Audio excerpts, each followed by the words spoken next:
Hello, welcome to Anu's lifestyle. ఈరోజు gongura rice చేస్తున్నాను.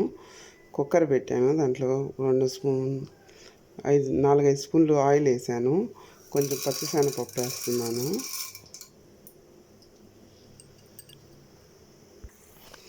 పచ్చిశనగపప్పు వేగుతూ ఉంది. కొన్ని జీడిపప్పులు వేస్తున్నాను.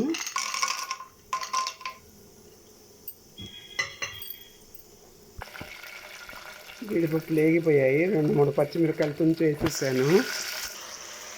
పచ్చిమిర్చి కొంచెం వేగింది, గోంగూర వేసాను.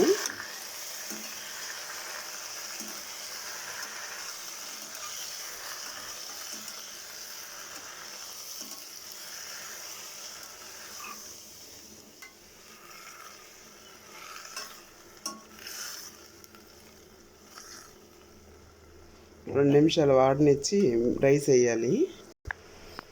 గోంగూర బాగా వాడిపోయింది దాంట్లో ఆయిల్లోనే. చూడండి, ఆయిల్ పైకి తేలుతుంది కదా. ఇప్పుడు రైస్ వేస్తాను. రైస్ కడిగి నానబెట్టుకొని ఉన్నాను, వేస్తాను. వాటర్ వేసేసాను, రైస్ వేసాను, ఉప్పు పసుపు వేస్తాను. చూడండి, పసుపు వేసాను, ఉప్పు వేసేసాను. బాగా కలిపెట్టి కుక్కర్ మూత పెట్టేస్తాను. విజిల్ వచ్చాక ఆపేస్తే విజిల్ వస్తుంది చూడండి. 3 విజిల్స్ వస్తే ఆఫ్ చేసేస్తాను గ్యాస్.